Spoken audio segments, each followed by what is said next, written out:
The following program contains names, places, and events that have been anonymized or fictionalized for the purposes of protection and safety. The following program is provided for entertainment purposes only, and any commentary from the hosts are strictly conjecture and should not be held as making any definitive statements about the truth or identity of any particular individuals or circumstances. If you or a loved one are involved in an abusive relationship, please call the National Domestic Violence Hotline at 1-800-799-7233 for support.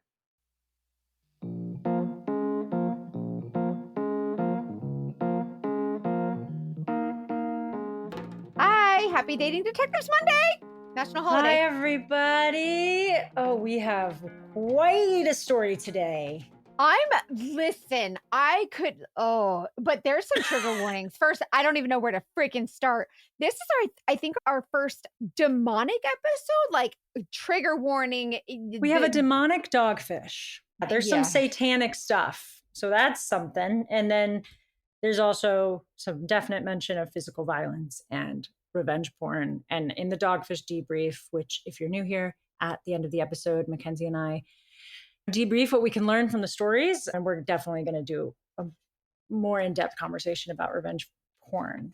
But Stella, on a lighter note, is our new favorite person. I love her so much. Like the best vibes. Yeah, and I feel like she would be the best girlfriend to have and just someone really cool to have in your corner. You guys are going to really love her. Yeah, and as always, when you follow us on social or on whatever platform you're listening to, if you leave a comment for a guest and it's positive, we try to relay that back to them because this is like a community we really want to build. So thank you guys for being part of it because we need each other. Yeah, so don't hesitate to send over your kind responses or just support and keep sharing on your socials. We love it when you share because then people are like, oh, I heard about your podcast. Then I listened to an episode. And the next thing you know, they're like, holy crap, I had no idea that this was like a thing or this is happening to me. And it can be really powerful. So we're so grateful for you guys. Thank you so much for sharing your stories. And if you want to join the community even more, come to Patreon. $5 a month gets you access to bonus episodes. We do 2 bonus episodes a month. We do book club. We have a little chat where we all get to like hang out. We do live streams. Fun. I love it. It's very fun. And then if you wanted to do $9 a month, you get all of that plus every episode, normal and Patreon, ad-free. No ads. The girlfriend what a deal. Experience. You get the whole shebang, okay?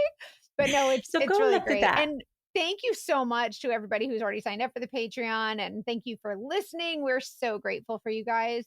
You never know how your story is going to help someone. So email us, investigate@thedatingdetectivespodcast.com. We want your story, and your story is valuable. It is worthy of being heard. And we would love to be a platform it's your for you, weapon. So. Can I just say it's your voice sometimes? I love that quote. Your voice is your weapon. Stella's voice is strong and she's using it. Yeah. Oh, and super cool news, you guys. So our producer, Molly, she has a new show coming out. Is there a name for it yet? Do we know? Dating Debrief, perhaps, working title. Basically, we're looking for some single people. Yeah. If you're in Southern California, SoCal singles who are looking for a relationship, not casual, like a real relationship. If you are interested in participating in her new show, her new podcast. Like a dating show podcast. Email casting@datingdebrief.com. Yeah. And say, hey, I'm single. This is where I live. I'm looking for this. And I want to be on the show. Thanks. Bye. You can just say all that stuff. Yeah. So send that email. Let's get into it. Let's let Stella take it away.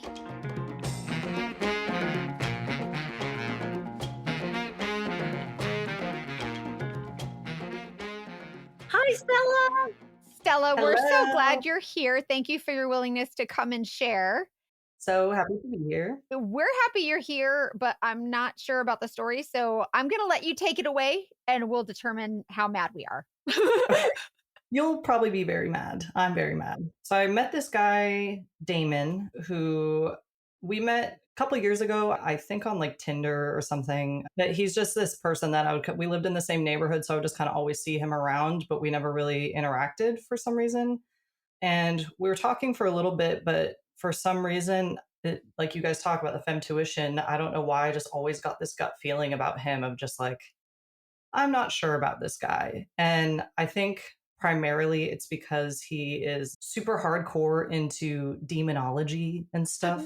I was And gonna like, say, does Damon mean demon for this yeah, guy? yeah, yeah, yeah. Wait, And that like, makes sense. I know Damon the Okay. demonologist, but so, and I mean, I'm like chill with that stuff. Like, I'm Buddhist, I'm into alternative spiritual shit. It's not that it necessarily scared me, it's just kind of like, I don't know, gave me pause. And so we Sure. kind of Wait, will lost you, contact. It's if different. someone doesn't know what that is, will you say? Oh, it's his just spiritual path. He does like spells and he allegedly does black magic on people who he claims deserves it. And he's like really, like this is like his lifestyle. So I got a little nervous about it. I thought it was a little off-putting. And so we lost contact for a couple of years. But we would regular the same bar a lot. And we would even see each other all the time and just like make eye contact, look away from each other, just not acknowledge each other. I don't know why. We're both are also just kind of awkward people, I guess. But there was one day that I was at that bar alone, waiting for my friend to show up. I was looking real good. I was in a little sexy little thing in a fur Okay. coat. And I was walking out the door as he was walking in, and we kind of just came face to face immediately. And we are just like, oh, hi. Like in that moment, we're forced to acknowledge each other. And I mean, I found him attractive still, like it's not like I was entirely off put by this man.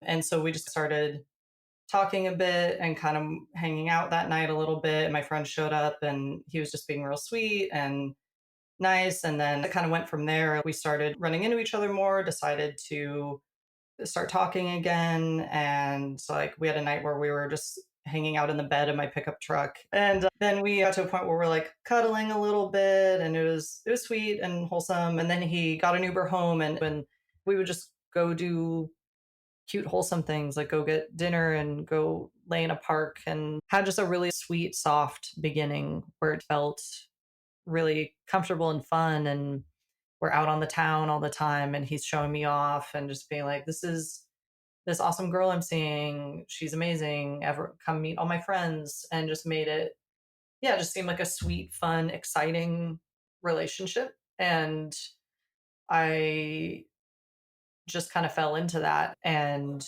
just had this sweetness about him that was attractive to me. And I'm not really like in my whole goth getup right now, but he's kind of like gothy guy, I'm gothy girl. And we just looked good together too. Like, I don't know, when we were together, it just felt like this cool, like, oh, we totally look like we should be together. Like the idea of it, Yeah, you like we just liked. make sense Totally. together. And even his demonology stuff, like as much as it also freaked me out, it also kind of I was interested in it. I like hearing about Mhm. people's interest in alternative worlds. And like I said, I'm studying journalism. I'm interested in any new thing I can learn about and something that someone really cares about. I just want to see what's up and learn about your life and your interests. So from the beginning, I just really liked him. But at the same time, the whole relationship from the start, I felt like there was all these cosmic signs that we just should not be together. Like the first night we started being romantic, as I'm heading home, my tire explodes. I'm stranded.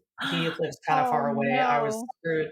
So it was just little things that kept happening. And we'll get more into that as we go on. But also in the beginning, he just seemed so normal. He would bring me roses every time we hung out. He would have a drink waiting for me at the bar, like my favorite drink. Was he And like like, love bombing with it? yes, hardcore. Like, was just Okay. like, you're perfect. You're who I want to be with. Would be really sweet to my friends. I think it was the love bombing that really got me. And I would even kind Okay. of say, like, this kind of seems love bombing. He's like, yeah, but I'm trying to mean it in a healthy way. I just really am into you. And I would just kind of be like, well, yeah, are we just throwing that word around too much? Like, have we toxified something that actually can be nice sometimes? Right, Like, right. Okay, is that's he it. just being Yeah. really sweet? Or is it love bombing? I can't really tell. And part of me was like, this is actually kind of nice that you're like this. So is this passion or is this love bombing? Am I Mhm. overthinking this or is this just him being a really nice guy? Because I'm also a person that really values my independence and I need my partner to value my independence. I'm on my boss bitch shit. Like, I need to be able to Sure, kind of yeah. exist in the world where my partner just supports me existing in the world and doesn't have to be so fiercely involved in everything I do. And he at first made it seem like he valued that as well. We would just hang out, and if I'm with my friends, he'd be like, "Oh, have fun. I'll be here if you need anything. Like, if anyone messes with you, let me know." Another thing about him, he was very, and at first I thought this was not too much of an issue, but he started getting deeper in it where he just was really intense on gender roles in a way that I found to be kind of odd. Like he But really not just at wanted first. kind of at first, but in a way that didn't seem toxic at first. And then realized it was toxic. I thought at first he was just very like, I want to just be a protective man that is a provider. And those things are kind of nice in a relation. Like there's, Yeah, chivalrous gentleman. yeah, he was very gentlemanly and in ways that didn't feel toxic to me at first. They just seemed like, oh, you're just a sweet, caring, protective person. And I value that in a partner. And I don't think that's a version of toxic masculinity. But then he started stepping into that. So another thing about this relationship is it was when we got to a point where we were like, okay, let's be more official, let's start dating. We agreed that it was not going to be a monogamous relationship. Like I definitely lean more non-monogamous. I kind of have a hard time with full monogamy. It just doesn't fully make sense to me. I was raised by hippies. It just is how it is. I And mean, do so you mean polyamory, or do you mean like you just kind of like it's an open relationship? it's kind of like an open thing. Like we weren't Okay. necessarily dating other people, but the option of if we wanted to sleep with other people, we could. I Gotcha. personally did not sleep with anyone the whole relationship. He did, but we'll also touch on that later. So he started out normal and kind and sweet. But I remember even like again, femtuition, I wanted to not feel this way, but I just felt like I suddenly had the worst anxiety that I've had since I was a teenager. When I was around him or about to see him, I would feel sick and I just kept getting sick. Yeah. I would be on my way to see him and I would just feel like, oh, it's just like something That's your bad's gonna body like happen. screaming at you. That's Yeah. incredible. And I Wow. would get literally sick. Like I just kept getting cold symptoms and it was crazy. So, but Wow. I don't know what it was that, I mean, again, it was partially because he hadn't shown his toxic side yet. And also, I'll be real, we had really good sex. Like I kind of was thinking with my dick, I feel like being dickmatized is real. You know what I mean? I And think that's a so real thing, 100%. honestly. it's a real Yeah. thing. And so I feel like there's things that were keeping me there. And also this false promise of, I want this serious relationship. I want this serious thing. I want a stable future with a partner that he would talk about and I would talk about. And he wanted to someday leave the country with his partner. And I would like to do that someday too. And just little things that we would talk about in kind of a future trip type of way. And he would love bomb on top of kind of future plan with me in a way that made me think, okay, maybe if I can just ignore these tiny little red flags I'm seeing and get to a point where we could have a cool future. Another red flag that I wasn't fully seeing as a red flag at the time was the demonology stuff. And he's just a total nerd about this stuff. Like it seems to really be a huge focus in his life. He has like endless books on it, endless things. Like he has an altar in his room with all these candles and all this stuff. Like it's highly important to him. And he would try and teach me stuff about it and I would listen and I'm interested and it's interesting stories and stuff, but that's kind of more how I see it. Like, oh, these are just cool stories of basically to history. me, it's felt like this fantasy world.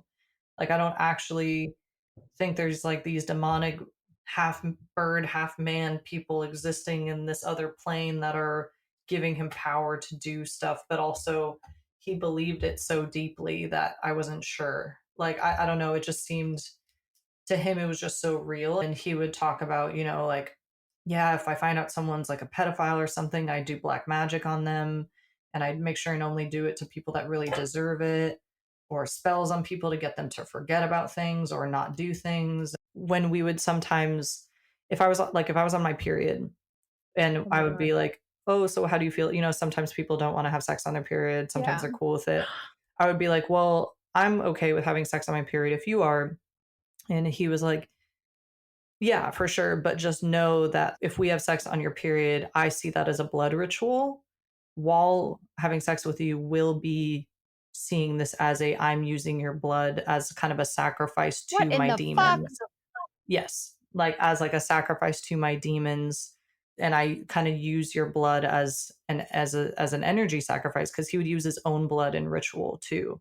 And I thought it was weird and creepy and I didn't like it, but also there was still that part of me that's like, yeah, but that's not really real. So like I don't Yeah, really okay, like fella, I whatever don't you Whatever say. gets you Put your there. P in my V. Let's go. exactly like I'm Whatever not, gets you well, I'm there. not Okay, gonna like fella, whatever you just say. not hook up for the Yeah. time period of my period just because I think you're using it as sacrifice to your demons. But also, there's like maybe he was. And in his brain, I don't know what he's thinking in his creepy brain while we're hooking up on my period if he's like chanting some shit in his head that like I'm now offering this woman's blood to you. So it kind of weirded me out, but I think I in those moments was like, okay, creepy, weird, but also I want a bone. So now Do I'm what kind you of gotta like do, fella. Just get me off, okay? No. Really quickly, we want to tell you about our favorite new undergarments. We're I genuinely know what this obsessed is. with Skims. I love Skims, you guys. Tell me about your journey finding the right fit and then finding Skim. Like, how hard was it? You guys, honestly, I am someone who came from a 300 pounds and I've lost 175 pounds. I've got some loose skin. I've got like a C-section scar. My boobs aren't my breasts don't exactly sit where I want them to. And I always struggle finding underwear and because I have a long torso, also bras. It's And so hard. it really is, but I didn't realize. I was just like, I was so just skeptical of everything. So when I heard of Skims, I was like, meh. But when I tried them, I was like, I am thoroughly impressed. You guys know I do not like gimmicks. I am really impressed. I have never felt so confident in my underwear, my bras, and things aren't bulging out like a busted can of biscuits. They did a good job. Yeah. And I mean, I finally tried Skims after all the hype, and it did take me a while. And especially the Fits Everybody collection. I do really love that it's good quality stuff that doesn't sacrifice being sexy because a lot of shapewear makes me feel like a band aid. Yeah, like you And think then, granny panties. This is yeah, not that. it's But they do any, have full coverage that's not oh, granny. totally. No, it's like still does the job, but then Yeah. there's a wide range of colors, which is important. And then also just something that fits so many different types of bodies and changing bodies and is comfortable is genuinely hard to find. Especially some of my friends with like big old tiggle bitties, they don't have as many options for bras. Like it sucks. Our options are limited, but it doesn't suck anymore because of Skims in the Fits Everybody collection. Yeah, there's Oh, a really cool yeah, what's your bra that fave? has like it's kind of like a tank top or sports bra on the back. So if you're someone who's worried about like back fat or like the underarm area where it's a little bit more pudgy or what I'm telling you, it has such good coverage. These are great basics for if you're a little bit more sporty or if you're an athleisure girl or if you work in the office and you like something a little bit prettier under your silk blouse. I'm telling you, oh my gosh, so good. I tried the triangle bralette, also loved it. I have So a pretty. few pairs of underwear, like the barely there type thongs are awesome. I also literally just went back and bought some shapewear for the wedding I just went to. And I, I mean, I'm telling you, like, I've never had shapewear that felt good. And I always was Well, like, it's nice this to hear is you say ugly and that doesn't feel because good. no, same. And it's so funny because your body is much different than mine. So even though our bodies are so different, Hannah is very tall and slender, and I'm a little bit bigger, a little bit softer in all the areas and all the things. Our Everybody's bodies are so different. different, but we both have just expressed how great we feel and how comfortable we feel. I And love Molly it. loves it too. Yeah, Yeah, it's yeah. fun. So shop Skims, the Fits Everybody collection at skims.com. And after you place your order, be sure to let them know we sent you. Select podcast in the survey and be sure to select our show in the drop down menu that follows.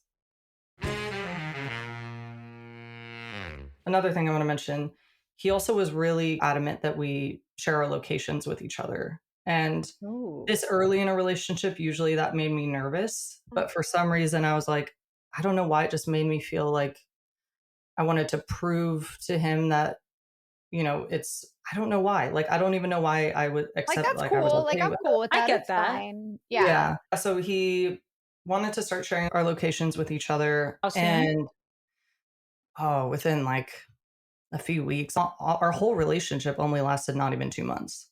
So everything Wow. I'm telling you guys was in a 1 to 2 month period, So not within a even few actually. weeks, he's like wanting to share a location. Yeah. And Okay. part of that reason that he told me once is he claims it was for his safety. He's a black man, and he would kind of use that sometimes as an explanation as for why certain things happened. And so, Okay. like, he wanted to share location for, he claimed, his safety, and he wanted to have the people in his life know where he's at. And I was like, okay, that makes sense to me. And he had this also very, like, kind of dominant presence about him. And he wanted the woman he's with to be, I could tell he just really wanted me to be kind of submissive and go along with the things he wanted. And he would even say that, like, I just think that you should just let me lead some things. And again, I'm such an independent boss type person. I never, ever let men be like that with me, but just something about this guy, I just allowed that to happen. And it was kind of fun to me to, like, in my daily life, I'm this dominant force of a person. And in my professional life, I'm a dominant force. And in my social life, I'm that way. So sometimes it's nice to let go and just Yes. have someone that I I get that. trust and am really into to take the lead a bit. And Mhm. I That's think so that's why I fell common. into it. Because I've also had, I've had a really hard couple of years. I've had a lot of stuff happen, like a lot of deaths, and I'm Mhm. just tired, frankly. He caught me at a point where I'm like traumatized and tired, and I kind of did need someone to step in and take the role a little bit for me because I was so tired of carrying my life myself. Mhm. So he honestly just caught me in a bad time, in a time that I was more attracted to the idea of letting go of a little bit of control, which again, totally out of character for me normally, but it just made sense to me. There was just all these little things that made sense. And he also mentioned once, which made me nervous, that he was living in a different state, his home state, and before he moved to my state, served a month in jail because of a fight with an ex. Oh. And Oh, he, no, a month? Ooh. yeah, a whole Oh. month. But he claimed that in this state, the rules are basically if someone calls for a domestic dispute, they take away at least one person just to kind of make it cool down and for the Oh, I safety of heard everyone. that's a thing. Okay, where Yeah. the So like he somebody's claimed going it to was, jail. yeah. So he Yeah. claimed it was that. And he also claimed it was kind of a racist thing. Like he was like, my partner was white, I'm black. They took that and ran with it. And that's why I ended up in jail. And I was like, okay, for a night, that makes sense. If you were in jail for a night to kind But of, not a month. but a month, something had to happen to see a month in jail. Like there are people who do really atrocious things that do not serve a month in jail, That's what I So was just thinking. yeah. So again, he claimed it was kind of a racist thing, which he knows I'm an activist. I'm studying journalism. Like he knows I'm like, oh yeah, of course. Like Yeah, you're not gonna tell him you can't deny his experience on that, of totally, course. because that does happen and that's real. And so I was like, oh, well, I'm sure that's how it was. And it was a conservative state. And so I'm just like, yeah, that checks out. I was just gonna ask if there was any documentation or internet trail of his arrest. I have tried to do a background check on him. My friend had a background check service. We could only find one felony he had as a teenager for trespassing, just like hanging out in an abandoned building, which is like total some teen shit. Like that's really not an offensive. So So he it lived didn't somewhere show else up. somewhere. But I looked in the state that it was from the same state that he claimed he served a month of jail in. So he did have an arrest record in that state, but not that month, which I feel like that would be on there. So I still to Yeah. this day I can't explain it. He's never shown me any evidence of it. I've never seen the mugshot. And I don't know why also he would lie about that. Like, Yeah. hey, I Right. served a month in jail because of a domestic dispute. That's not like a flex. I just don't see the point in why he lied. But I also have not been able to find evidence of that.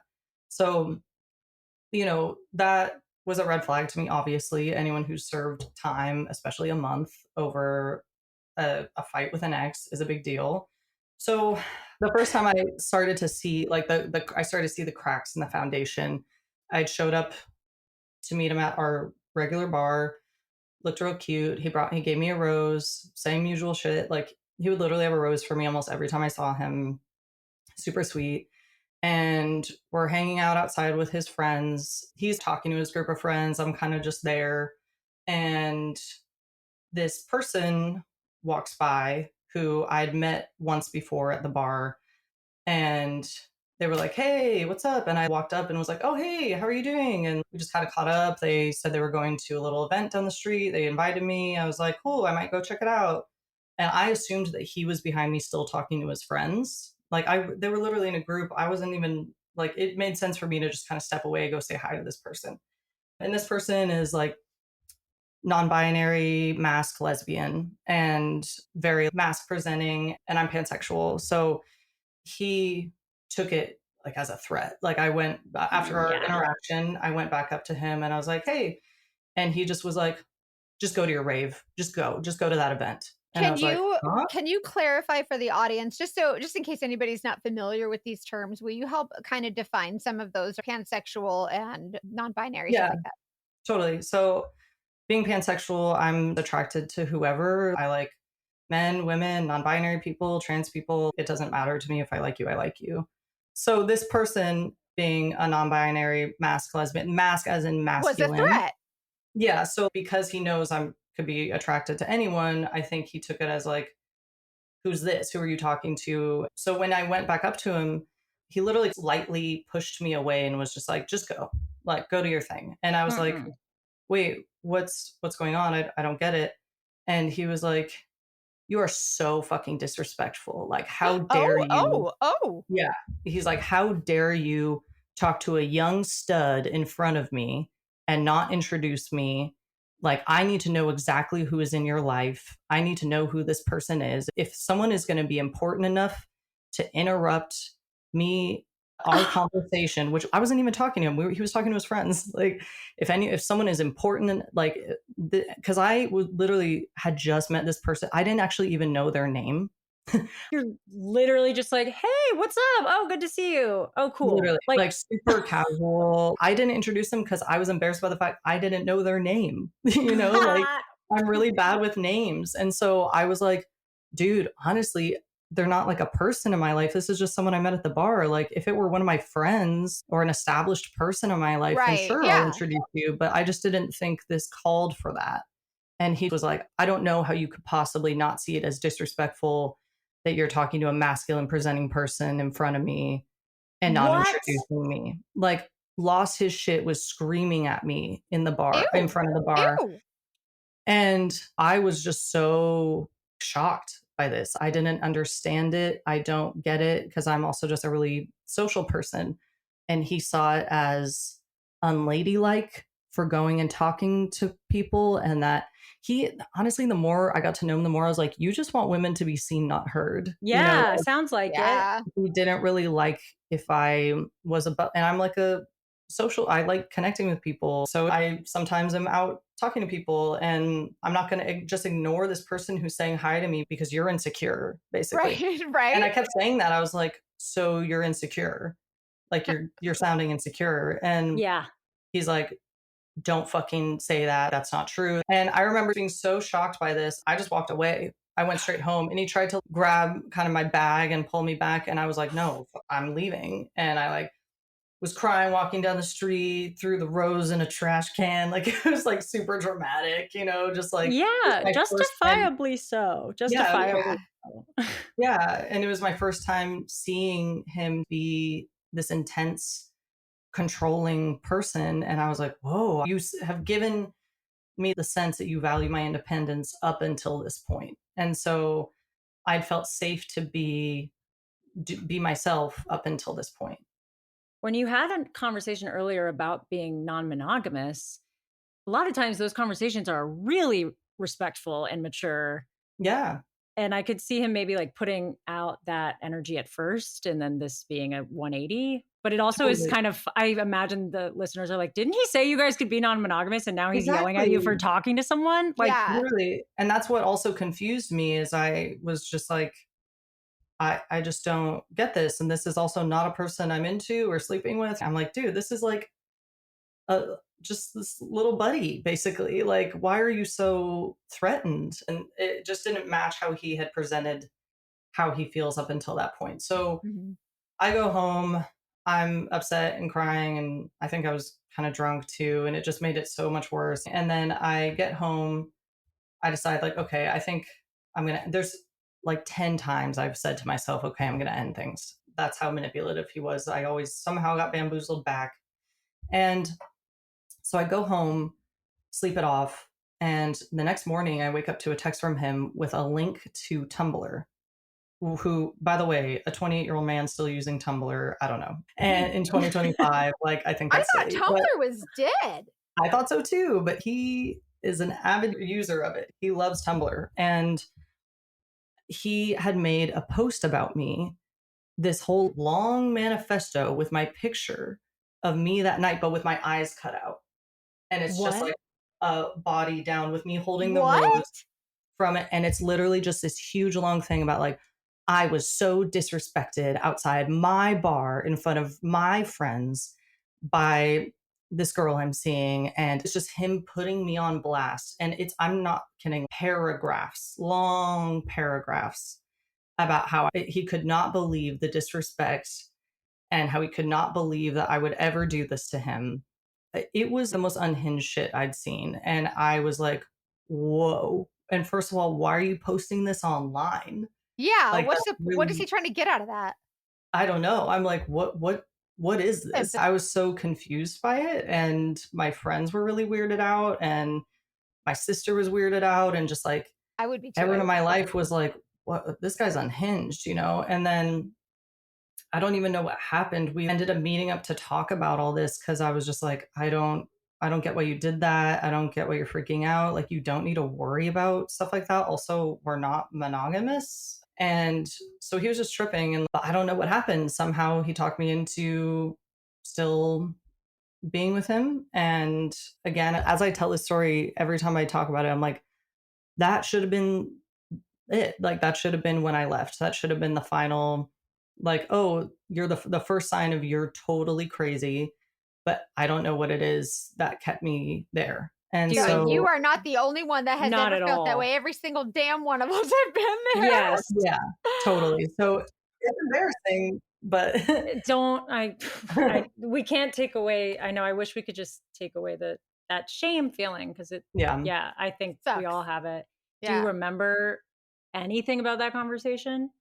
Not really. Like, I honestly had to have a council meeting with all my friends about this yesterday just to get all these details together, because I feel like my brain has deleted a lot of things or muddled a lot of things because it was just such a chaotic relationship, and That's so much trauma. trauma has come from it, and Yeah. it only gets worse. And so the little details like that, I actually don't fully remember. There were so many things That's even that a my real friends were like, thing. yeah, where also it just, this relationship took so much of my energy and time and brain power that I've tried really hard to just let it go for my own peace. Because if I Yeah. think about I him or this imagine. time, I get a cortisol dump and I am pissed and I just go into this rage trance. And it's just something I have to just kind of, You want to protect yourself from that. yeah. This show is sponsored by BetterHelp. So, one of my favorite types of therapy is going to the hairdresser or even my tattoo artist. So, we definitely turn to some interesting places for support. But how great would it be if the same kind of conversations you have with your hairdresser or your tattoo artist or whoever, your unpaid therapist, how great would it be if you could find them in an actual therapist? And you can with BetterHelp. You can get guidance from a credentialed therapist online. So, BetterHelp has been helping people find their match with a therapist for over 10 years, and they have a 4.9 rating out of 1.7 million client session reviews. BetterHelp therapists work according to a strict code of conduct. They're fully licensed in the US, and I love that I can turn to them with flexibility and convenience. So I don't even have to like leave my house to go to therapy. It's as easy as a video chat, and you can connect with a therapist that you really like. You can switch your therapist at any time. They have over 30,000 therapists. BetterHelp is the world's largest online therapy platform, and they've served over 5 million people globally. So, click of a button, super easy, helping you fit your therapy into your busy life. And they have the tools and resources to share with you to help you cope with whatever you're going through in your life. As the largest online therapy provider in the world, BetterHelp can provide access to mental health professionals with a diverse variety of expertise.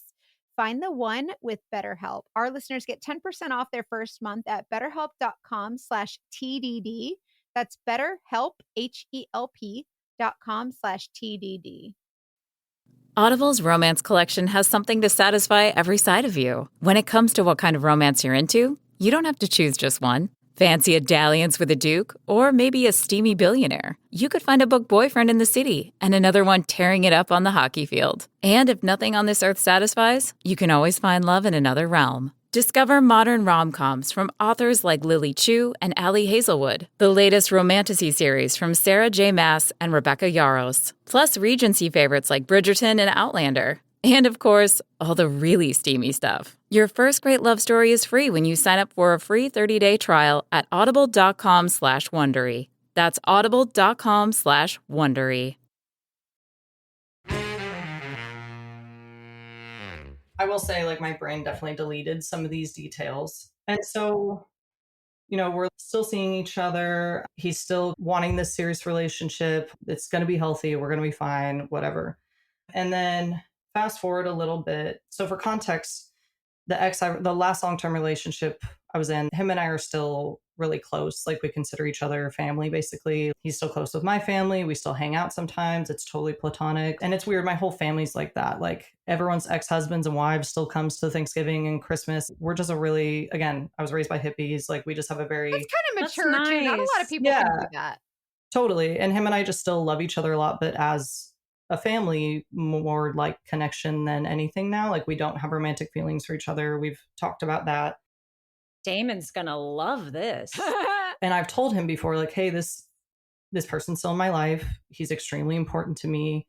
You have to be cool with that. That's just like bottom line, And there was a time where I went to go get dinner with my ex. And this is where it gets a little bit more controversial. Like, some people can totally say, yeah, I'd be pissed if my partner got dinner with their ex. That's valid. But he knew I was still friends with this person. And he also, again, we're in an open relationship. But I'm not sleeping with my ex. We are not together at all. He's like a brother cousin to me at this point, So we just get dinner here and there and we'll catch up and then go about our lives. And so it was one of the days where we went and got dinner, and Damon was texting me throughout this time and I just wasn't looking at my phone. And so he started getting more pissed because he's also watching my location. And he's like, where are you at? What's going on? And we meet up that night. And he was like, so who are you with? And I was like, well, I was with my friend who is my ex. And he was like, okay, right. And so we just start hard fighting. And we go around the corner. He's screaming at me. He grabs my phone from my hand and starts like, and he's like 6'4". He's a 6'4", like 250-pound dude. I'm 5'3". He's like a large man. So he's looking through my phone and starts reading our texts and does not like that we talk. We weren't like our messages are so platonic, but they're just very nice to each other. We're just nice to each other. We're like, hey, had a great time, like sending love. We're just really like positive. Say hi to your mom. Yeah, your family, it sounds like. Yeah, it's just like positive. We're just talking nice ways to each other, but there's, again, nothing about it that is romantic or sexual. And he takes my phone from me. I'm jumping up like a little kid, like, no, give that back. I'm crying and he's freaking out on me. And the ironic part about this is before this even happened, I had seen him spend the whole night in random locations. And I've confronted him before, like, hey, so just checking, are you seeing someone? And he was like, well, if you can't trust me, then I don't think this is going to work out. Like, but weren't you okay with it? You just wanted to know? Yeah. I wasn't like freaking out on him. I just was like, hey, so are you seeing someone? And I do kind of need to know things about that because also we don't use protection with each other. So, Yes. when you are Informed kind of, consent is what that's yeah, called. when you're kind of like trusting that someone is maybe going to kind of tell you, because I know that he doesn't like to use condoms and I'm positive he wasn't with other people, so That is absolutely something we should be sharing with each 100%. other. totally. And you So, don't have to go into detail, but there is like a yes or no. I'm sleeping with other people. Yeah, And yeah, you I deserve agree. that. Ugh, totally. I hate that Yeah. he just turned it on you every time. Yeah. Mhm. And he just took it as like, you don't trust me, blah, blah, blah. And I'm like, Oh ugh, God. ugh. And that's why when I was hanging out with my ex, I was just kind of like, well, I mean, you also were at random locations and I don't know what you're doing or who you're with. Like, this also is something you've done. And I'm actually being open with you about what I'm doing and who I'm with. And I'm being very clear again, this is not someone I'm sleeping with. And this is also when my friends, like, this is the first time I ever said out loud, because my friends were at the bar that night too. And I met back up with them because I had disappeared for a while. And suddenly I'm coming back sobbing and my eyeliner's everywhere. And they're like, what's going on? And I was like, honestly, guys, I think I'm in an abusive relationship, but I don't feel ready to leave. And that was the first time I'd said the words, I'm in this. And I, for some reason, feel that I cannot leave this man. And I Can don't we get it. I want to talk about that later. I would love to dive more into that because that is such a bold, brave thing to say. Like, I recognize what I'm doing. I recognize what this is, but I'm not ready to leave. It's Yeah. that's so interesting. I would love to dive more into that later on. Yeah, absolutely. Because I've been in pretty abusive relationships in the past where I'm literally getting beaten by dudes. Well, one person had done that to me, but we were trapped together in lockdown in COVID, where I had a man who was physically abusive to me, and we literally could not leave each other because we could not move.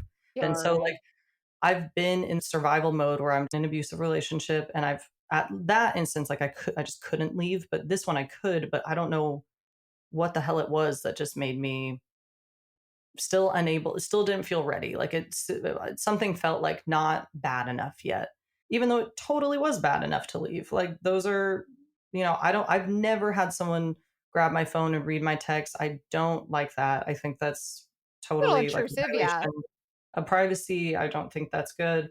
And so again, somehow after this, we're still okay, but he will not drop also the instance of when I ran into a person and spoke to them. Like, Oh Lord. he keeps bringing that up. He keeps bringing up that I hung out with my ex. Like, he just doesn't drop things, and he's still just so angry about them. And so we would still get in fights for that. We would get in fights also a lot for, so he was unemployed.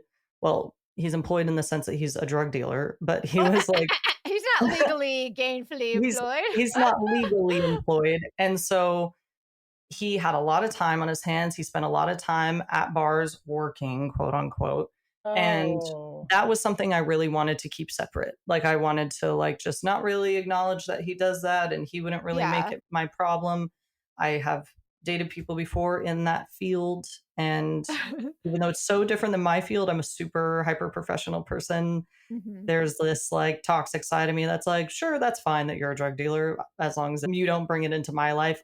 I don't know what's wrong with me, but like, again, he had a lot of time to kill, and I'm a full-time student. I'm a freelancer. Like, I'm Okay. working Slay. really hard to reach my goals, and I'm currently living in some of my goals. And so I'm a really busy person. And also, both my grandparents died in the last year. I'm managing their estate. I'm having to deal with like Oh, clearing out I'm their so house sorry. and That must be so you know, hard.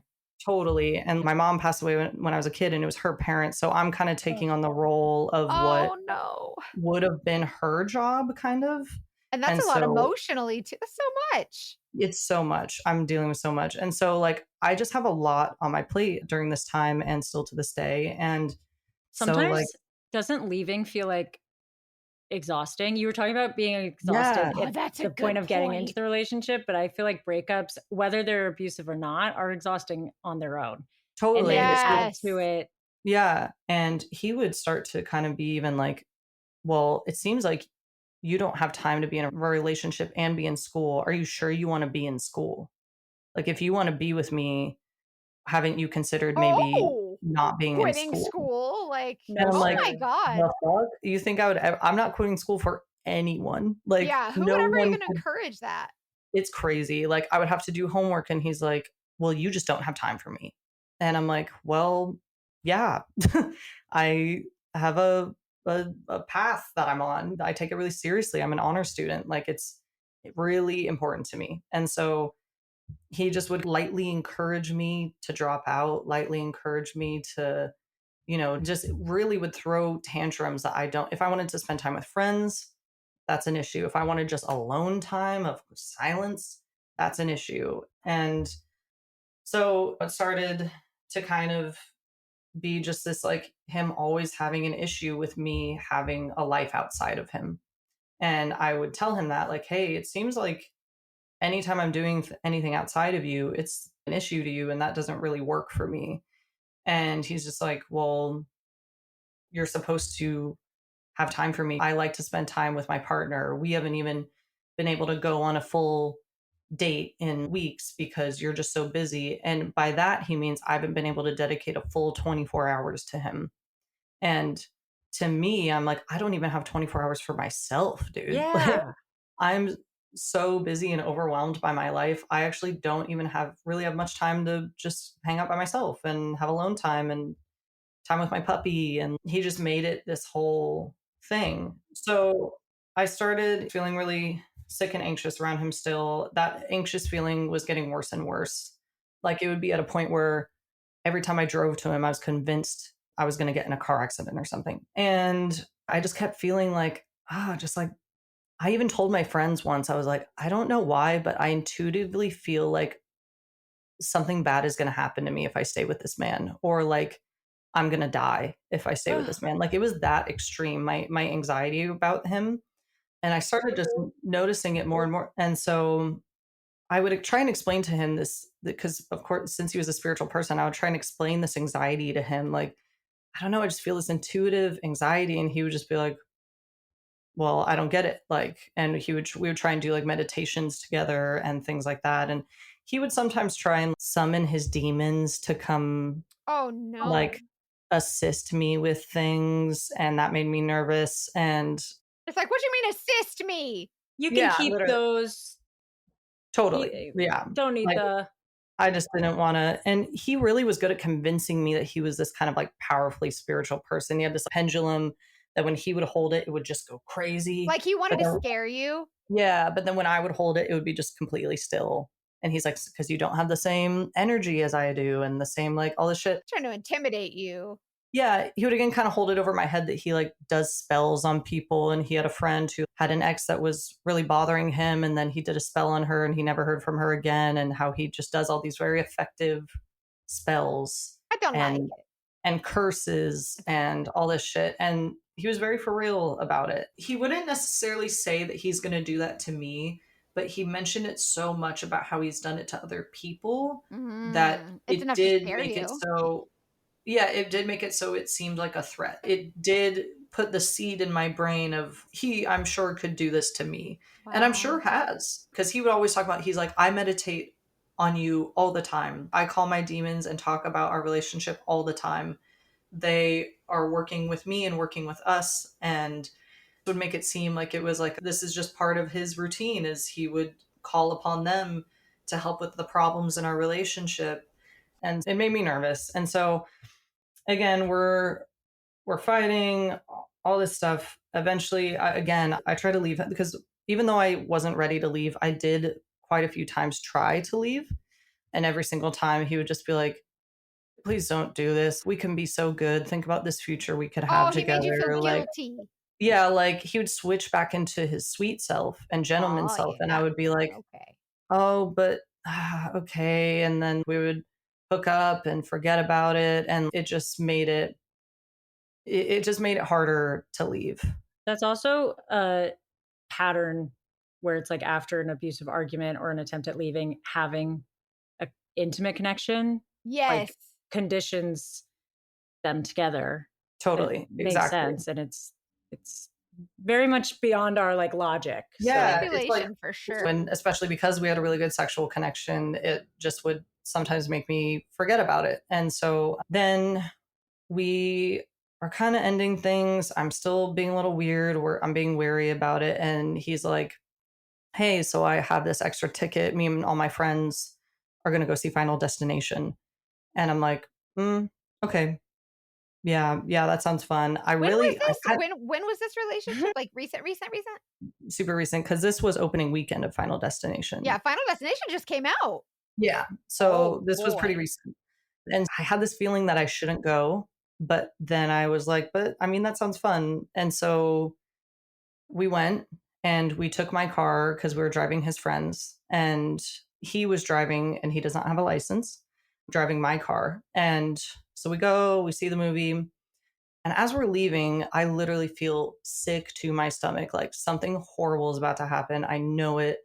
But also, I just saw Final Destination. So I'm like, Yeah. well, of course I'm I going was to about feel to say, that you just way. saw Final Destination. Yeah. So I'm an anxious person. I like, Same. every time you see a movie, you feel kind of like that's kind of your life now for a second. Yes. Like, Yes. like, It's so like you pick real. up on the story and the characters and you're like, Yes.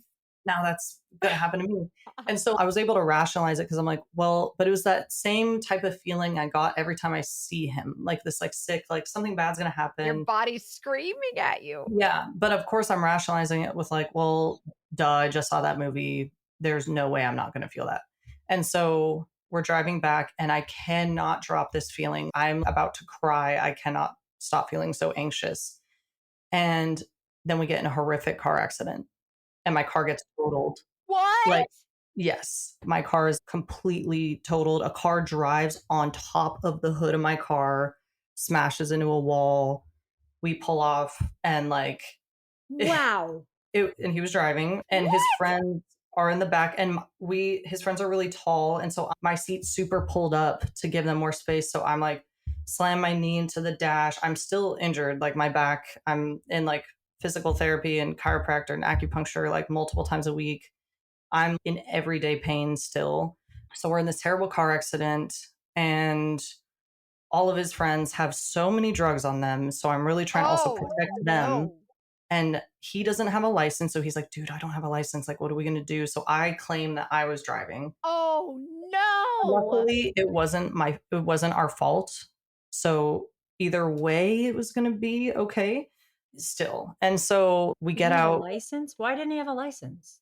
I don't know. He's just a bum. But like he's a baby, an adult Yeah. baby. And so we all get out of the car, we climb up the wall of the freeway because this was on the freeway too. And so Oh my we climb up God. the wall because I was in my brain, I'm like, there's gonna be a pileup. Like where it was around a curve, like we're all getting out on an exit. Yeah. And so we're just hanging out on this wall. His friends start sparking joints and talking shit and yelling. And I'm like, guys, cops are on the way. Can What you are guys you just, doing? can you not? I'm like, dude, can you handle your boys? Like, what the fuck is this? You guys have like felony levels of drugs on you. Oh, You're trying to God. get What fucked up. in Like, the and I'm like, talking to the cops, trying to be the one handling all this because I'm with just Yeah. crazy people. And it was so terrible. It really was a terrible accident. And my car's fucked completely. And he also just really wants to take this as a trauma bond and is like, we survived this other thing We together. did And I this was like, together. and I'm like, no, to me, this is a sign that we are cursed. And the irony also of leaving Final Destination and getting in an accident is still crazy to me. Like This that just whole feels- thing.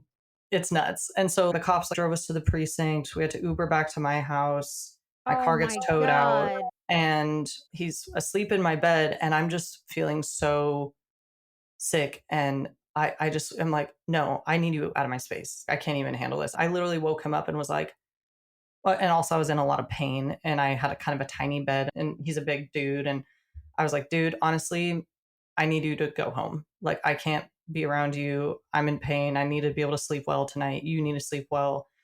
So he gets an Uber home in the middle of the night. He's obviously pissed. I mean, that makes sense. He was mad because I literally woke him up and was like, leave in the middle of the night after we just went through such an insane thing.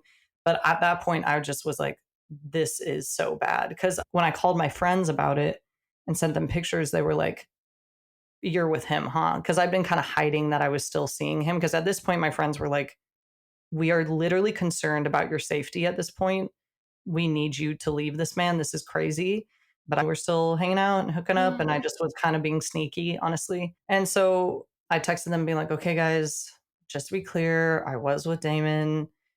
He will be coming over tonight, but please be easy on me because this just happened. And they were like, no, we're still pissed. And we knew bad things are going to happen with him. And of course, this happens. And at this point, we're actually concerned for your life. And so I kick him out. He's pissed. I send him a text the next morning being like, okay, this to me is the final straw.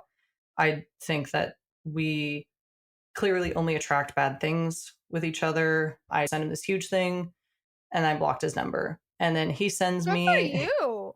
a Cash App request for $90 saying, I had to Uber home. You just got paid. And I had to Uber home. And like, baby, no, please. Like, this is not a sign. This, if anything, we should be closer because of this. And I honestly, to beg for you back through asking for money on Cash On App Cash App is crazy work. I know.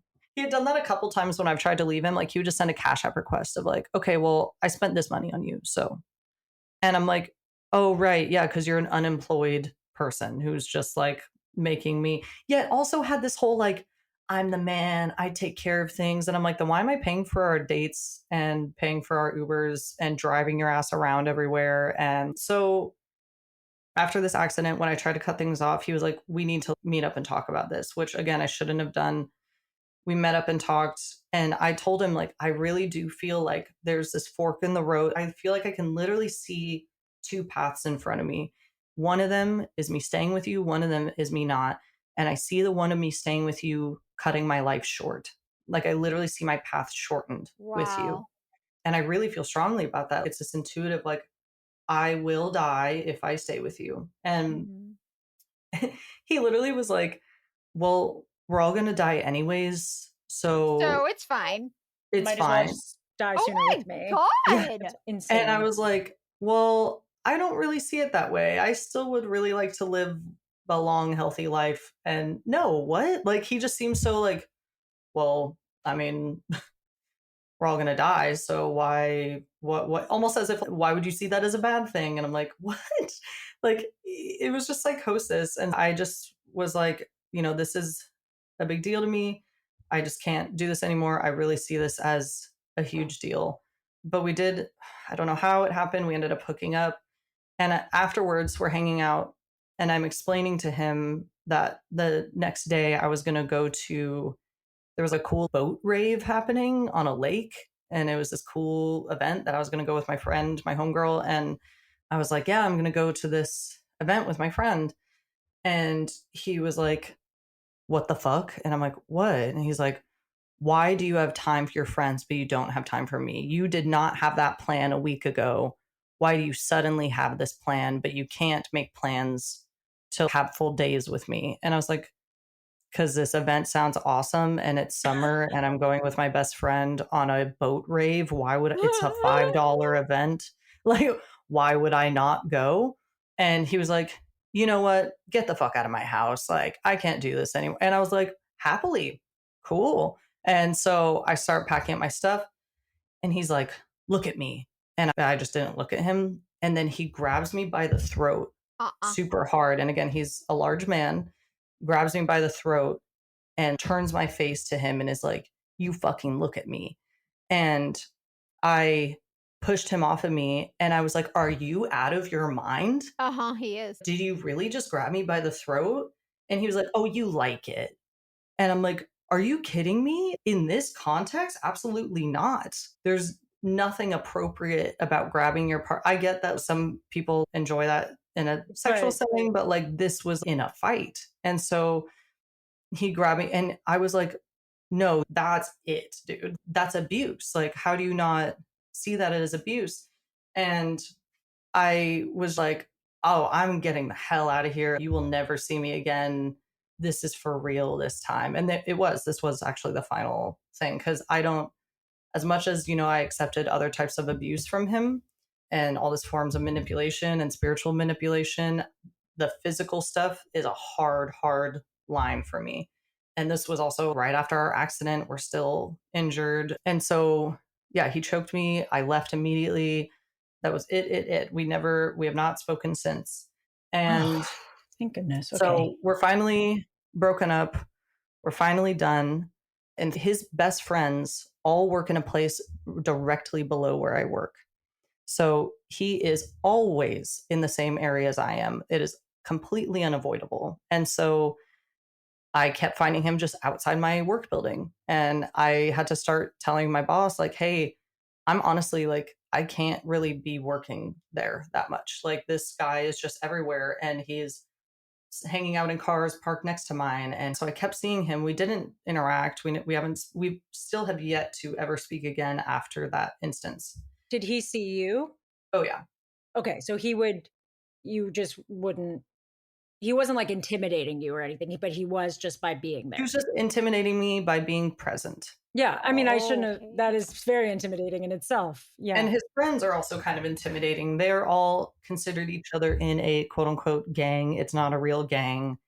They're just a bunch of like rowdy boy, lame dudes that, are just claim that they're this like, we're a gang. Like I'm Oh like, my it's just corny. goodness. It's like not real. And so it's just us against the world now, like me and my friends. And we're thinking like, God, well, how can we get it out there that this guy is abusive? And we tried posting him on Are We Dating the Same Guy? And a couple people were like, yeah, he sucks, blah, blah, blah.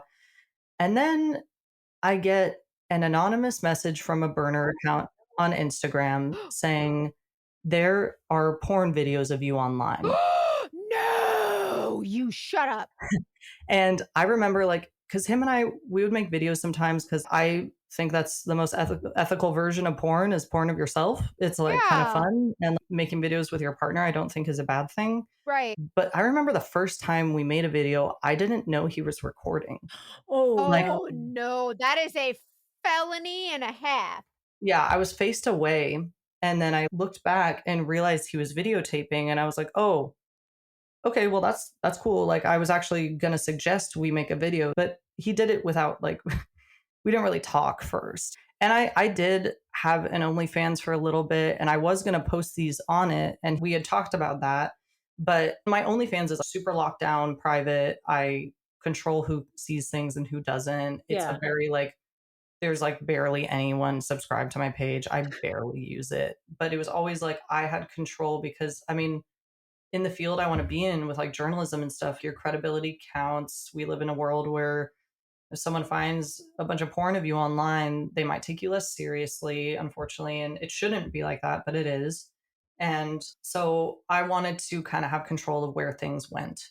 So he had briefly mentioned to me once ever, super brief, that he kind of had interest of maybe being a porn star and how he had like a porn Twitter that he ran, but he never brought it up again. It was super like, yeah, I've just had this idea before, but I didn't dig on that when he told me that. He almost made it seem like it was something he did in the past.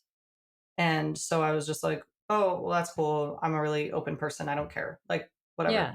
And so the first time it happened, he was recording. I didn't know, but I was ultimately okay with it. But I kind of in my brain was like, oh, weird that you just started like recording without saying Yeah. anything first. It's a little shitty. Yeah. It's And so, illegal. yeah. So just a And little, illegal, not to mention. so it was a little odd. And we had kind of talked about posting stuff before, but I didn't end up posting anything. We just didn't do it because we didn't verify him on OnlyFans. But then I got that message from that burner account and I'm like, what? Like, I was like, is this a fake message? Is this a scam? Is this something, it was just so odd. And Oh, that's a good point. I didn't even think of that. But if I got a scam text that was like, there's a picture of you, I would click any link to make sure. totally, but they It's didn't not send a scam. link. They Oh, just sent ooh. like, you are online, basically. I Ugh. still to this day don't know who said that. I asked, like, so how do you know me though? How were you able to put two and two together? Yeah. And also, how do you know that I didn't consent to that? So that's why some people I've brought this up to actually think it was him who messaged me. And, kind of like murderers, they sometimes leave little clues because they want to be caught. Like I personally am not sure if it was him who sent that to me, but who knows? So I had tried to get to know who this was. They just wouldn't respond. But I said to them, like, I did not consent to this. So I go on to FetLife and I literally just looked up the city I live in and I'm the first fucking person that came up, and he was too.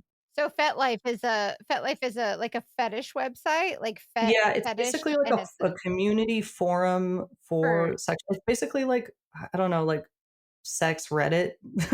You could say, like, there's it's different, a like, forum for like yeah, like a different it's not necessarily a kinks. dating site, but you can No. post on there kind of like Reddit and stuff. Yeah, so it's basically you can look up specific kinks you have and connect with Yeah. community people who have the same kinks, and it's like, Like-minded people, yeah. yeah, it's Lifestyle.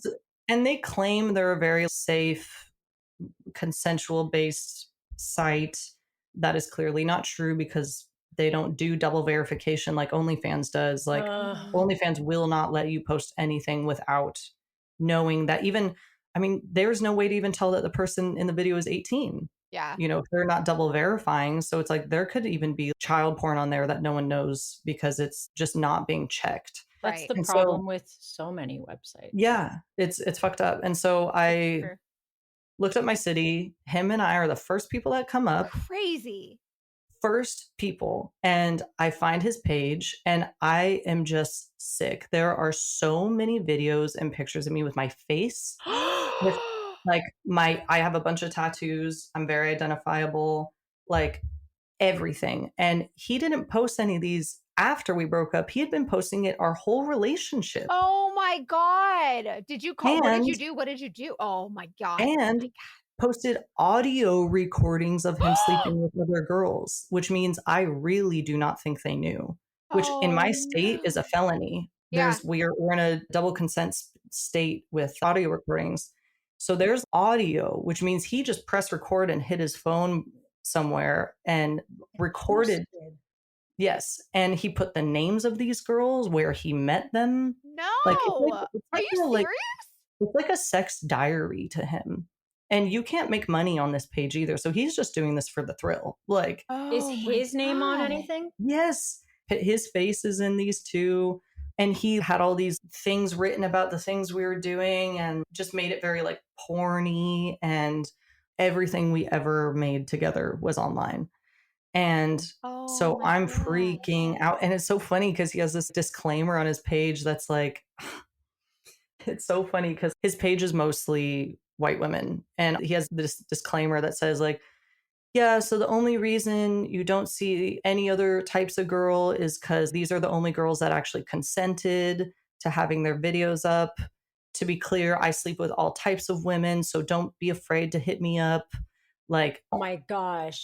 I am a dog and I love all women, but these are just the only women that actually consented to their photos online. And I really care about consent and all this stuff. And I was like, interesting, because I did not consent to any of this. And I found even his ex, the one that's like barely 18, I found her videos on there too. And Oh. they dated like a year or two ago. So it's extensive. And there's also pictures of the girl that he was cheating on me with.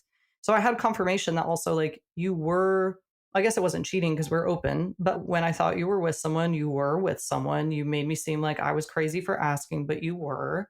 And you have audio record. That's just so weird to me. The audio recordings, like, what's the Yeah, point that's of that? freaking Like, weird. Come on. and so illegal. And so I'm freaking out. Yeah. And he mentions on his page that he also has a porn Twitter account, and I still have yet to find that. So I don't technically know if my photos are still online. And so I Well, report, what was that? just really quick. I mean, don't go into it at more than you feel comfortable, but how does it feel to find that?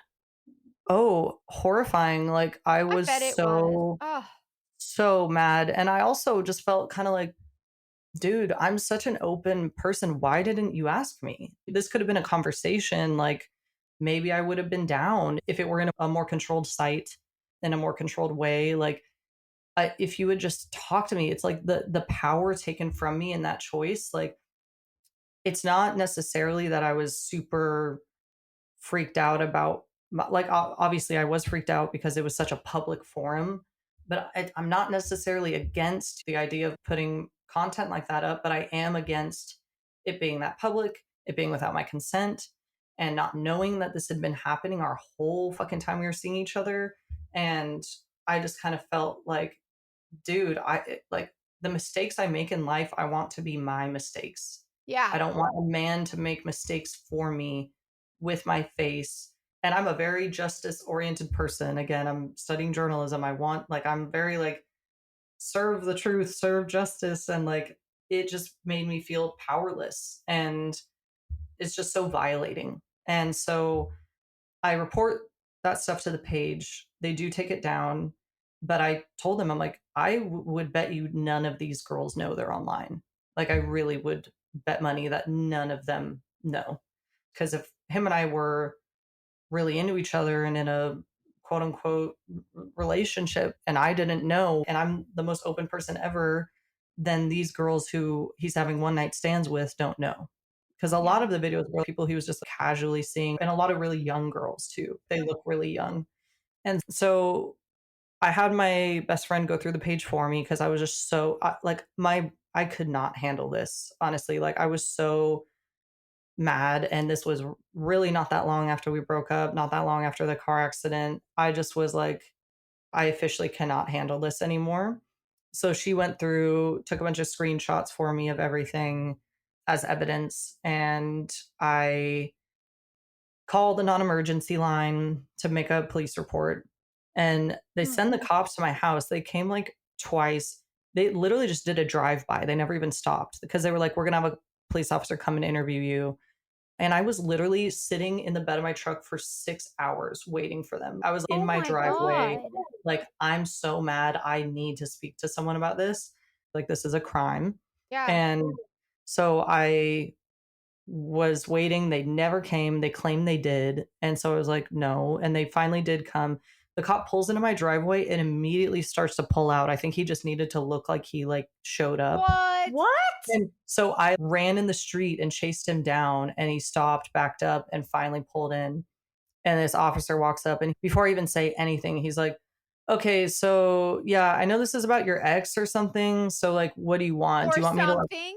yeah, he was like, do you want me to like call him or email him? Like, what do you even want me to do about Email it? him. Yeah, let's send him a fucking email. I know. I was like, no, I want you to take a statement. Like, what? I don't even know why you suggested that. And he was like, okay, well, what happened?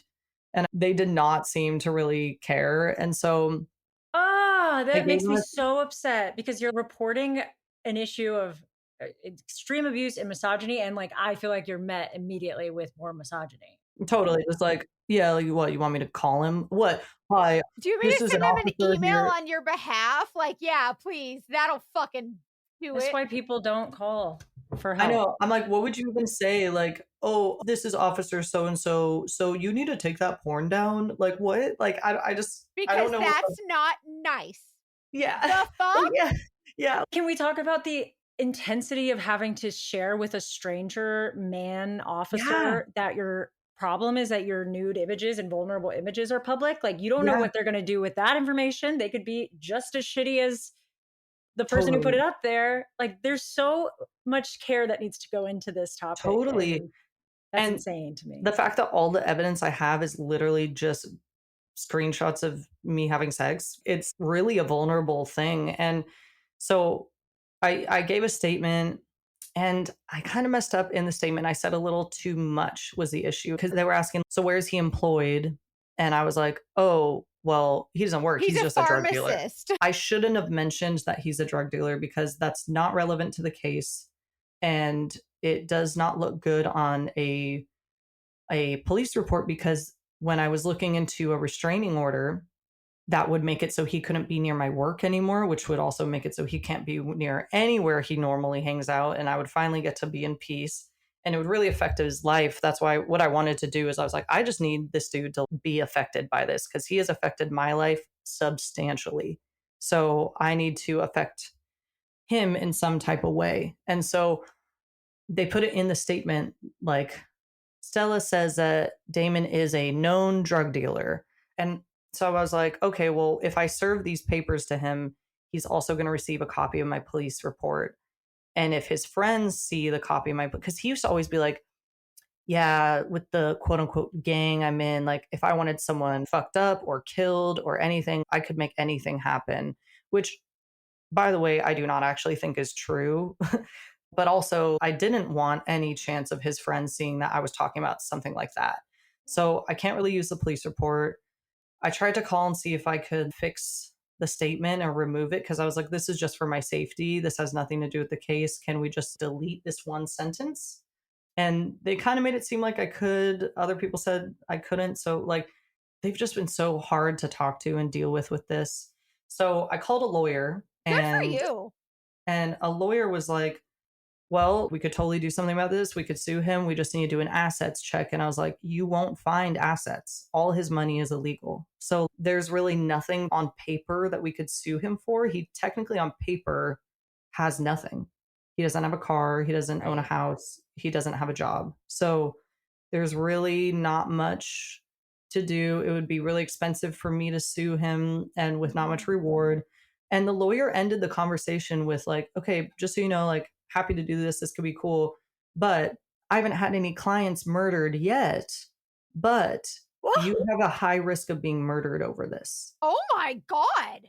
And he was like, women get murdered a lot by trying to sue ex partners over things like this.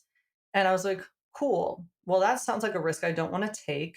Also, And then is they there, also, I could misunderstand how it works, but your goal is to get, your primary goal is to get the stuff taken down. yes, which I have done, Okay. but only on that site. So if he does have a porn Twitter or some or X or whatever, Yeah.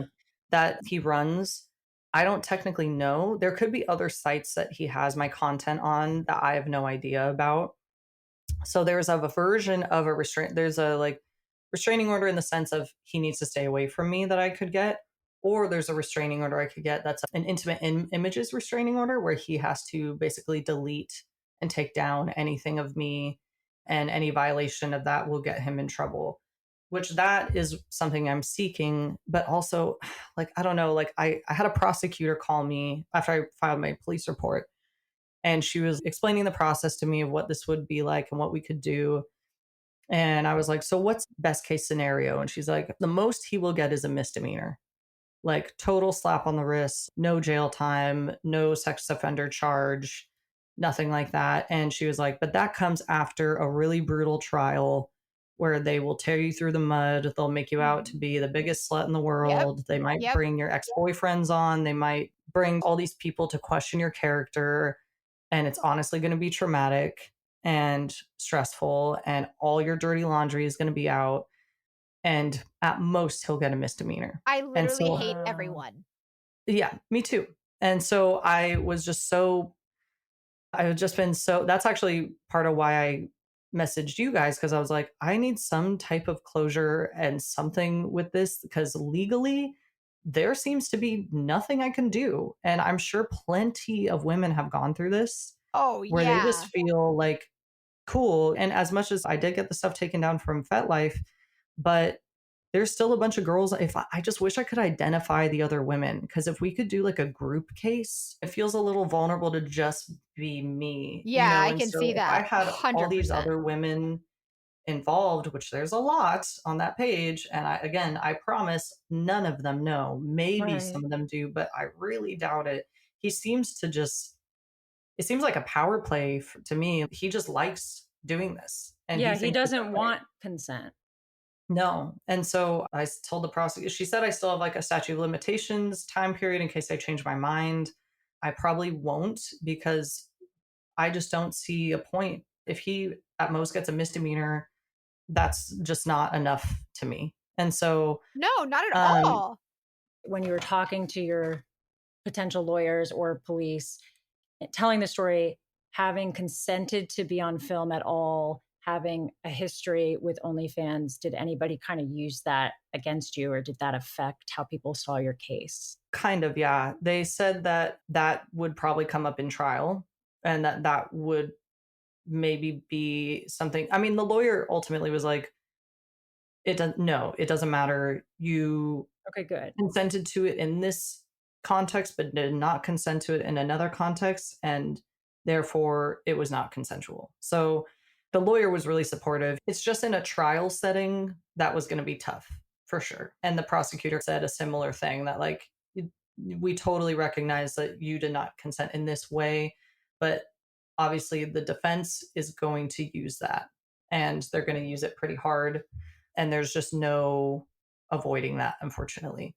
So that's why I just don't want to do a trial. I don't want Yeah. that brought up. I don't also want my nude body like brought with, all this, my whole like, yeah, I just don't want my whole situation That put goes on a back to, screen. yeah, what is the cost? It's like, ugh. Yeah, like even I have a packet, I'm looking at it right now on my, because I have it by on my counter by my door for someday when I maybe pick it up and go to a courthouse. When I get the courage to do that, I've had it there the whole time I've lived here. And it's just a packet of evidence. And it feels so vulnerable to hand this over and be like, Oh, yeah, I can here's only all my imagine. nudes, here's me banging. And that has to be seen by the judge and a jury, and all of that will have to be out there. And so It's that's another terrible. kind of factor in it, is like, how much do I really want my business out there like that? So they were supportive and assuring of the fact that either way, this was a crime. It doesn't matter that you consented in other contexts. This was not consensual in this context, but it definitely was going to be an issue in trial. You don't have to be the spokesperson for this, but having gone through it, can you think of anything you would change about the process of reporting or the law around this?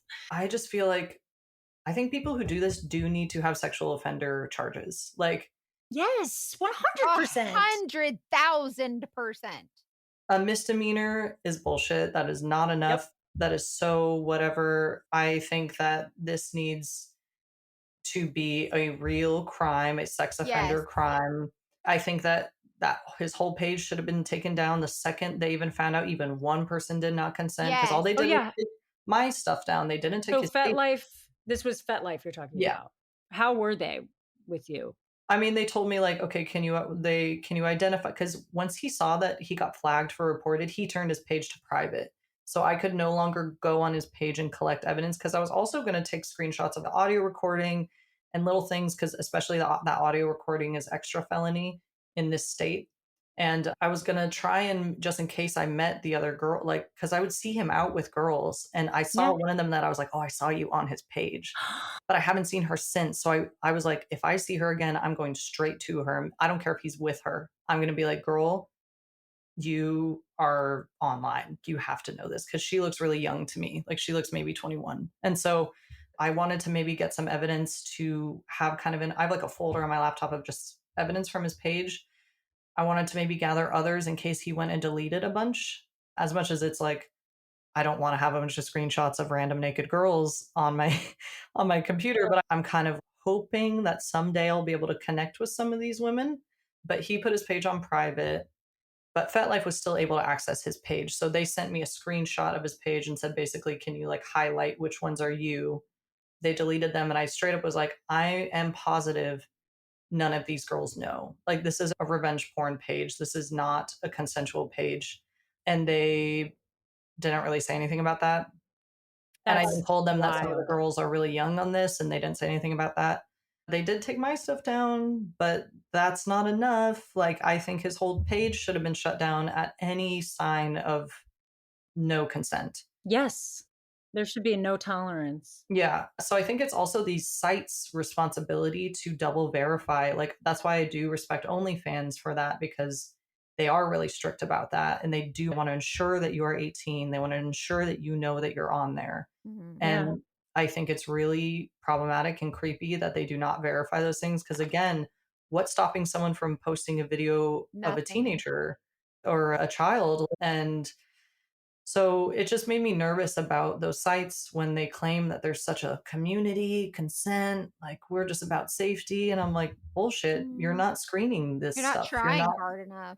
You're not ensuring that the person whose literal face is online is someone that is old enough and consenting to it. Mhm. That's So terrible. I think not only the legal system needs to step up about it, and the fact that the prosecutor said that, oh, well, I haven't gotten a ton of cases like this, that was a red flag to me. That's a problem for sure. And because I'm like, it's not like there aren't a ton of cases like this. They're just, maybe people just know that there's nothing you can really do about it.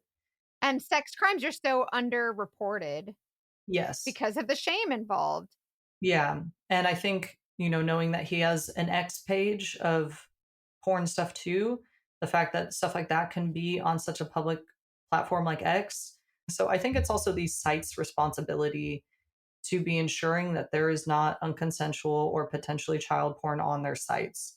And I was really hoping for better from them, especially FetLife being such a, your site is entirely based in sexual stuff. So why do you not have these safeguards up? So I think it starts with the sites more than it goes even into law. Our legal system fails so many people in so many ways Yeah. forever. There's a million reforms that need to come from it, especially with this. But I wasn't trusting that system really, anyways. But I was kind of hoping I could trust these sites to screen stuff. So I'm still considering doing this intimate images thing just to get at least any potential other images that are out there taken down, because I still have not even said anything to him. I've run into him quite a few times. I've not acknowledged him. We've not spoken. We just walk past each other, and that's that. Because again, we operate in the same area. So I do see him all the time, but I actually haven't seen him since I found out about the revenge porn. And I just have been avoiding that area. I even have left that job because I'm concerned, even though he's so much bigger than me, I just feel like if I see him, I'm going to go attack him. Like, I just feel this rage in me that I'm like, I just want to go punch him in the face. Like, I'm so mad. And I'm not actually going to do that. But there's this part of me that's like, I just can't see him. I literally cannot Yeah. look, I cannot lay eyes on him because I'm just so pissed. And so I just have kind of reached a point where I might file this thing with the court about the images, but also there's part of me that wants to just let this go. My friends and I have talked about other forms of revenge we could do. We've talked about like, what if we made a flyer of him and said like, hey, if you've slept with this man, you might be online. Put it up in places he goes, but we haven't done anything like that. I don't think we will. I think the best, honestly, and it's hard for me to do, but I think the best thing to do with someone who's this full of himself and has this much of a need for control of my life is to just pretend he doesn't exist, Yeah. because that's going to bother him the most, that I'm Oh, not yeah. engaging with him. But I think just right now I'm just at a loss. Honestly, I don't know what to do that isn't going to put me in danger or pretty much have a no outcome,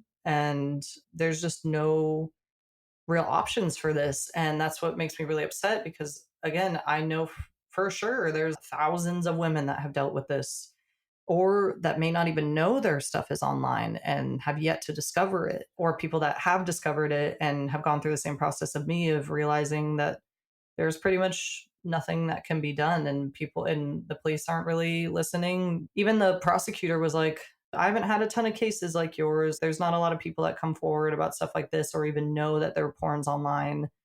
And so it's just been this thing where I'm like, God, like, Because if they tell somebody, then more people are going to look at it. exactly. So I can't necessarily, exactly. I have to be really careful. Even when my friends and I were talking about finding a way to let other girls know, we're like, well, we can't put a link up. We can't say where you can find this stuff, because then people are going to go Right. find it. And we don't want that. We don't want to bring more traffic to his site. Yeah, yeah.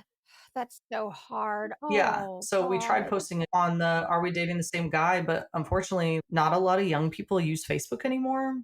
And I think he dates mostly younger girls. So Yeah. we didn't really get much of a response from that. I've been trying to just figure it out. But a lot of friends have also told me, like, hey, you're not the first and you're not the last. You don't have to be the one to give him this lesson. Like, he's gonna have someone retaliate against him someday. Like, there's no way. Like, I'm just letting karma kind of handle it. I always think your safety and well-being is number one priority after this kind of thing, in 100%. terms Yeah. of, obviously, if we can stop these people, it's great, but at what cost? Like, you need to take Mhm. care of yourself. Yes. At what I'm cost? worried about you. How do you feel Totally. safety-wise in this moment?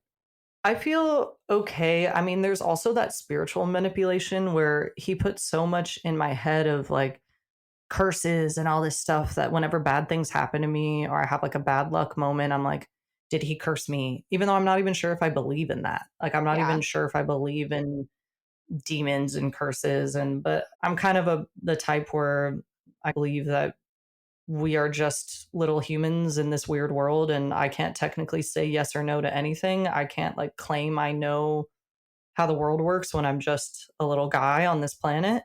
And so sometimes I get in my head like, what if he did send a curse to me or this bad energy to me? And I've met with an energy worker who was like, I've found a couple of deities on you that I'm going to remove. And again, I'm not entirely 100% sure if I believe in stuff like that, but I have this also spiritual manipulation in my head of like, if I retaliate against him, is he going to retaliate against me Mm-hmm. in a spiritual way or in a really Yeah. like, or straight up? Luckily, I moved. He doesn't know my current address. He doesn't know my current job. He actually knows nothing about me currently.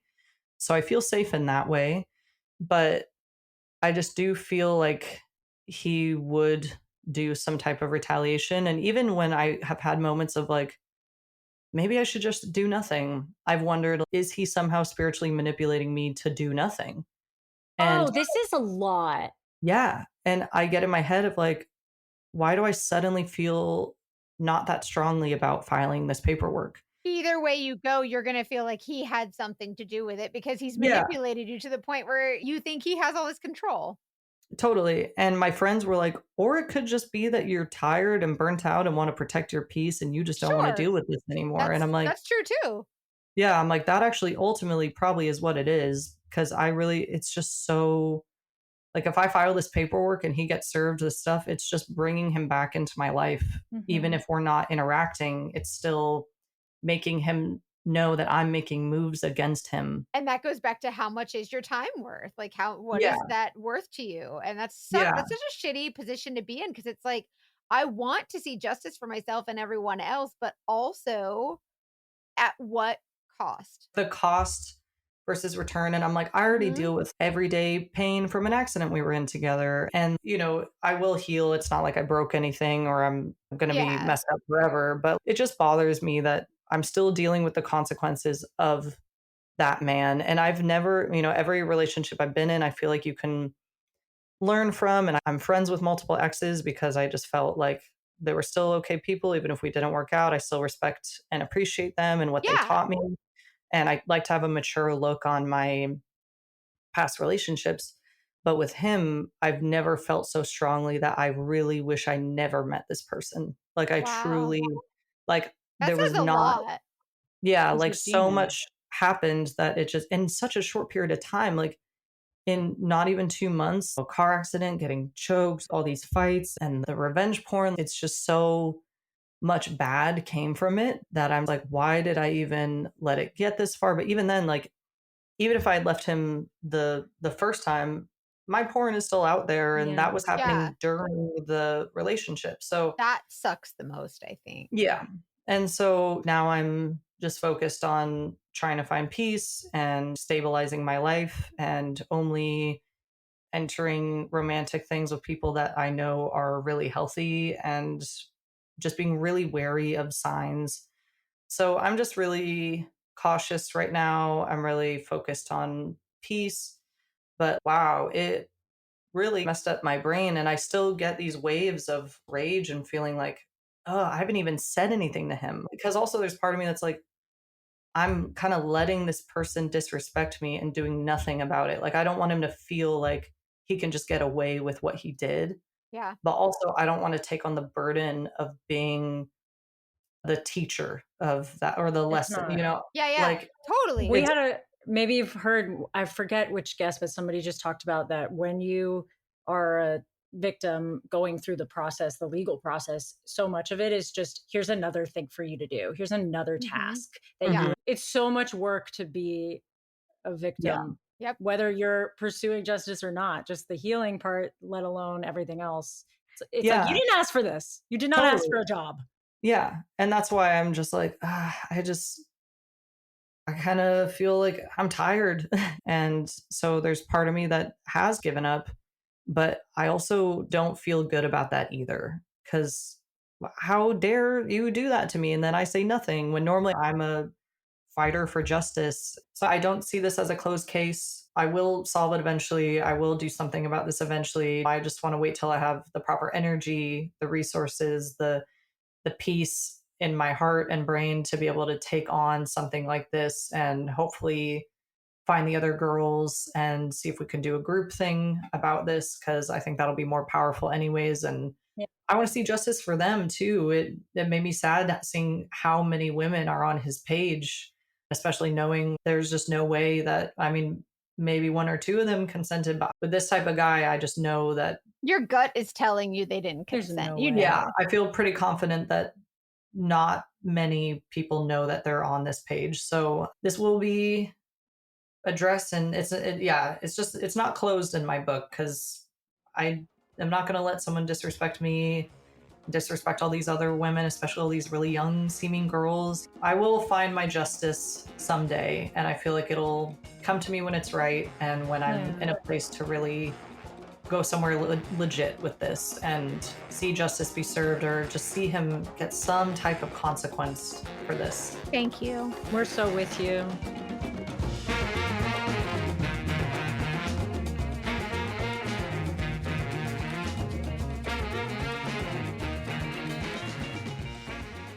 Holy bananas. Listen, this, oh, I have so many questions. Damon the demon.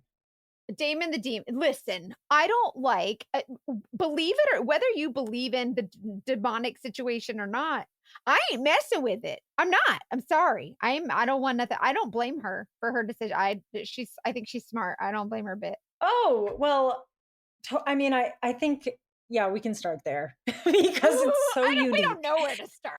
I'm with you. I get the idea of being like, even if I'm like, you do you, it's still unsettling. It's still kind of a thinly veiled threat of It is a threat. It absolutely is. To me, it spoke to the fact that he was generally a vindictive person. And even if it's not like on the top of your mind, when you're in the middle of a toxic relationship, an abusive relationship, we know that our brains get very traumatized and that causes us not to think as clearly. And that's not a weakness. It's just psychology. Like your brain might not be calling it out as a red flag, but your body is hearing, oh, this person might do something to me if I leave them. Yes. You know what I mean? I think that makes a lot of sense as to why you continue to try to make the relationship work if you are subconsciously afraid they're going to like summon a demon or get their gang on you, or you don't even know. Look at the world. They could try to kill you. And as soon as they plant the seed, now the seed is planted. And that's what now you're like, I can't leave. I'm too scared to leave. That's a manipulation. That's a religious or spiritual, whatever manipulation. I don't like it. I don't like it at all. I think it's unfortunate, the trait of being like open-minded and open to things that you don't know or are different than you being used in a negative way just sucks. Because I feel like I'm that way. I feel like sometimes I seem gullible or I get insecure about being gullible, but it's really just that sometimes I'm very open-minded to things I don't know. And I'm like, I'm never going to shut somebody down, or I don't know. Like live and let live. Like if you like it, I love it. But right, exactly. You're not gonna be like, no, that's not real. Right. Like, you're gonna be like, oh, okay. And I feel like she had that mentality, and it sucks that he was using it to suck her energy out. He was truly a scary dude. And yeah, she was stigmatized. She said, I'm looking in order. The location sharing thing, that being too soon. We've had that conversation before. Yeah. I mean, some people do it right away and feel comfortable with it. Some people never do it. Like if you both agree to it, like that's fine and everything. But if you're demanding it that soon, it feels like maybe not. Well, I feel like the love bombing at the beginning was so much using excuses that made a lot of sense. Like wanting to be dominant in a chivalrous way, or I'm a black man, I want to be safe. Right. Like all these things could totally make sense. And then as soon as he had his claws in, that's when he tightened the grip. I hate it. I'm in an abusive relationship, but I'm not ready to leave. Oh, she felt like it wasn't bad enough. I wrote that down too, because you're never going to do anything that you're not ready to do. But I love that she still told her friends, like she's still making them aware. Like she's kind of planting the seed for them. Like, hey, I know this is, you're right. I think that's a great point, because I don't think people really do that. I think that's, I mean, if anything, it's smart to do. The National Domestic Violence Hotline is another. Obviously, we put that at the beginning of every episode, but it's seriously, sometimes all you need is just to speak it out loud and have somebody hear you. And you might not leave Yeah, right away, but it just changes the perspective in your own mind. I don't know. I mean, it you're absolutely stinks right. as a friend. You don't know what to do. You can't do anything sometimes. And I think it makes sense that sometimes people respond with like, oh, well, if you're not going to do anything about it, like it's too hard to watch you. But we have to make it clear that we're available to them when they're ready. Yes, and that was another point whenever she said that, it's like, what do you do for a friend who is telling you, "I know that I'm in this situation. I know that it's dangerous, but I'm not yet willing to do anything about it." Like, how can you best support them? And we've had experts on the show that have said the best way to support them is just to let them know, "I'm here." Keep open a line of communication so they know, "Okay, if anything happens, I know that I can talk to this person." Even if it's texting them about something unrelated, sharing Mhm. an article, a joke, a meme, Something like that makes them feel whatever. safe. They know, "Okay, this person always talks to me, so I can always talk to them." You're just keep that communication open, and that's a great way to let them know, "Hey, I'm here, girl. Like, Yeah. I love you." And I always say, if you feel like passive aggressively being like, there's this great podcast called The Dating Detectives. Have you Yes. heard it? I love Well, you that. got to check it out. And then hopefully we end up getting into their brains. Happy to help, ladies. And we'll underline that it doesn't have to be physical abuse. And I'm so Yeah. glad that she was able to recognize that in herself, having gone through it before. I Mhm. remember in the book with that Dr. Ramani Dervasula wrote that we read from book club, and she talked about it. A lot of times people are like, why did I get into another abusive relationship? And it's largely because there's many different kinds. And when you go through one, you really build yourself a wall against that. And then somebody comes in with another type of abuse. And that's Exactly. very scary, but Exactly. it doesn't have to be physical. Mm. Yeah, and I think that's a big problem too is when someone says I'm being abused and you're like, "But there's no bruises."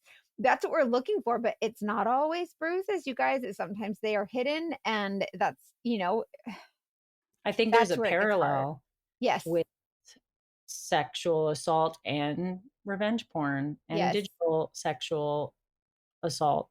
I don't know what the term is because we don't, I mean, I think it does need to be classified as sexual assault. It is. It is. And I think it would be I wouldn't be surprised if many people have the perspective, well, at least you didn't get raped. Oh, they just put a picture of you online. It's whatever. And it's At like, least you didn't get oh my god, you're still violated though. Ugh, yeah, that's exactly. disgusting. And we know from how many stories we've talked about that the impact of any kind of violation is like different for everybody and valid for everybody. Yes. It's so scary. I mean, I loved hearing her perspective on what needs to change, Mhm, me specifically too. about websites like FetLife. Let's call them out. Double verification.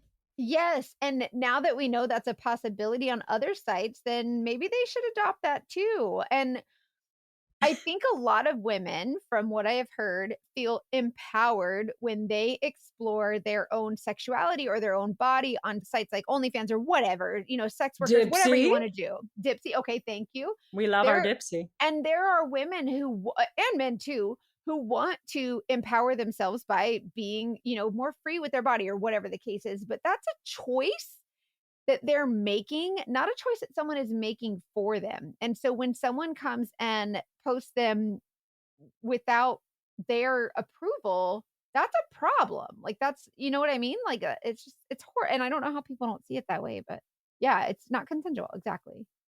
I think Period.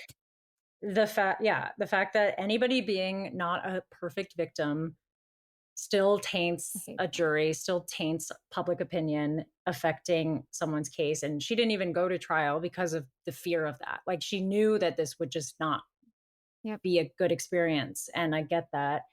We were talking about it when we weren't recording, but also the fact that in most states, the penalty is only a misdemeanor. It keeps prosecutors from wanting to take on the case because they're like, Mhm. I'm going to do all this work for just a For misdemeanor. nothing. So Yeah. increasing the penalty would also increase the amount of cases we even try because it becomes a little bit more worth it. And prosecutors are judged based on their numbers, like how many prosecutions they get, how many felonies, how many whatever. And so that's why, like, it's a big political thing.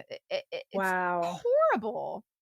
Okay, so we need more penalties, and we need to classify them as sex offenders, and Yes. they need to be tried.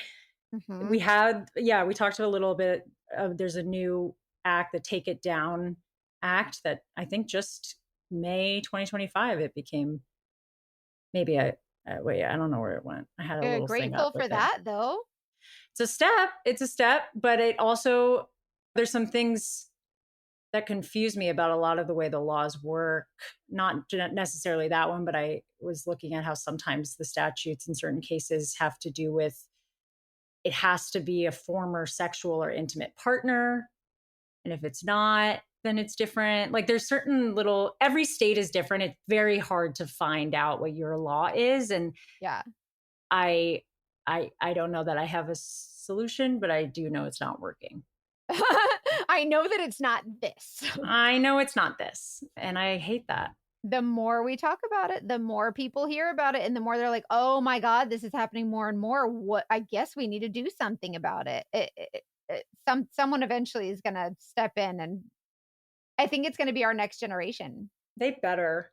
Come on, let's all, we can do it too. I mean, I loved, her friends doing a lot of the heavy lifting and the emotional work for her Love in this them. process. That also is, to me, like, so representative of how we need to go about this. The people leading the charge don't have to be people that it's happened to. Like, Yeah. we can be the ones leading the charge, because in fact, we're actually more privileged and able to do it because we're not carrying as much. I mean, I'm saying a collective we. I don't know everybody's situation, but you know what I mean? I'm Like, glad you said that. Yeah.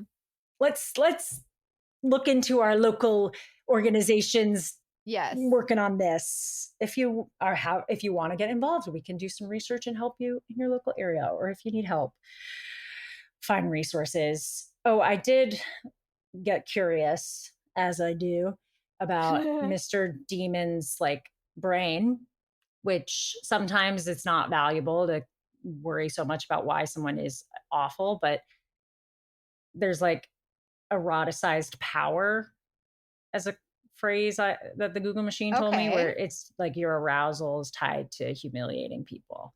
Yeah, that's a thing. Yeah, that's definitely a thing. And I don't Power know. trip. Yeah, I don't know what his deal was. I'm not saying I know if he has a personality disorder. I was just trying to rationalize He it. Like, definitely why, does. why do you put innocent people's vulnerable sex on the internet without telling them?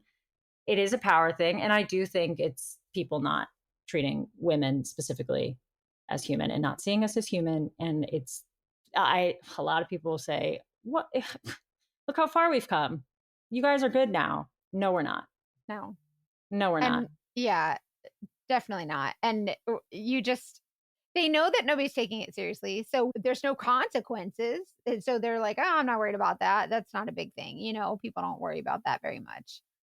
And I And if feel we heartbroken for the worried more about it. police. Go ahead. Yeah. And then we wonder why women are so insecure and why we have such doubt in ourselves and why we compare ourselves to others so much and why we focus so much on our own beauty. It's like we really feel like we have to be perfect because we don't want to get taken advantage of or what. And and that's why another reason I think women are so like, oh, why do girls always hate each other? Because we we don't support one another in situations like this, and we don't, you know what I mean, like we don't come together like we could. I think, yeah, we've been conditioned to be like, there's only one spot for a perfect woman, like, Yeah. hypothetically. So Mhm. if you can see, oh, that girl posted on OnlyFans, I can call her a slut and seem better. Yeah. It's like kind of a survival thing that's been conditioned. I think a lot of people have, and I think our listeners are among them, that are trying to unlearn that. But it's Yeah. like what we've been taught in order to survive is to fight with each other and never mess up. But you're never enough, even if you do Exactly. everything perfectly. It's so Exactly. fun. How I love being a woman. That There's TikTok sound. There's a song by Alanis Morissette called Perfect. We'll love you just the way you are if you're perfect. And it's so true. It's like, we'll love you just the way you are if you're perfect. If you're perfect. I am so curious what people think about this whole story. Send all kind messages to Stella and we'll relay them. I'm curious if any of you are witchy. Do we have witchy listeners? Do we have demons listening? Oh, I I'm don't know curious. much about it. Yeah. Yeah, can I shout out, my friend has a small business called Lunar Leos with like oils for spells and stuff. And I don't know a ton about it, but I do know the oils smell amazing and are really, They really smell good. great. So if you're witchy, go look at Lunar Leos. And also I'm like, I want to send one to Stella. I don't know if she wants it, but it's like, there's like protection. And I'm like, oh, let's get the demons out. Like whatever we got to do.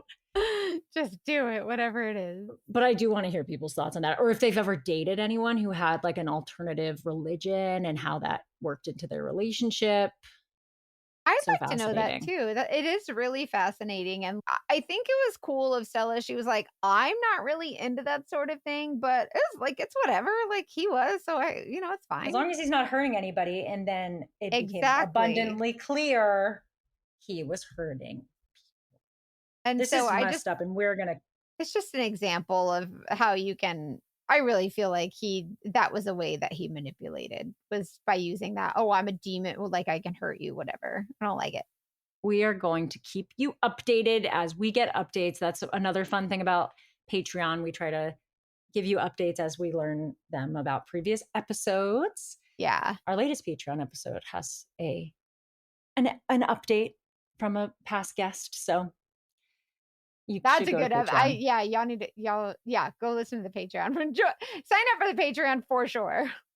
$5 a month or $9 for the girlfriend experience. We shouldn't say that too loud. Oh man, no ads on $9. And what's our email if people have a story? Email us at investigate@thedatingdetectivespodcast.com. Send us anything, because sometimes even if it's not a full episode, we'll talk about it on Patreon, or we just want to hear from you. You deserve to be heard. And the Patreon, y'all send some crazy stories on Patreon, Lord. They don't have to be romantic. If it's a dogfish, Yeah. it's a dogfish, then that's a dogfish. That's all we need. A dogfish is a dogfish is a A dogfish. dogfish is a dogfish. We had a demonic dogfish. I can't. Crazy, right? Dude, I'm not gonna lie. Like I loved her, but like that story was tough for me. I feel defeated too about the justice fight, but that's okay because we can take our rage and put it in positive places. Yeah, yes, girl. Yeah, yes. That's what we're gonna do. 100%. I love you though, and I love that I don't have to be in my rage alone. Thank you. You guys. absolutely don't, and you guys are just amazing. So thank you. I guess that's all for this episode, yo. And she said it really well, like with her body. She was saying her body was responding. So that's why we always say, trust your femtuition. Hear our little Always. voices in your head. Trust your femtuition. Love you.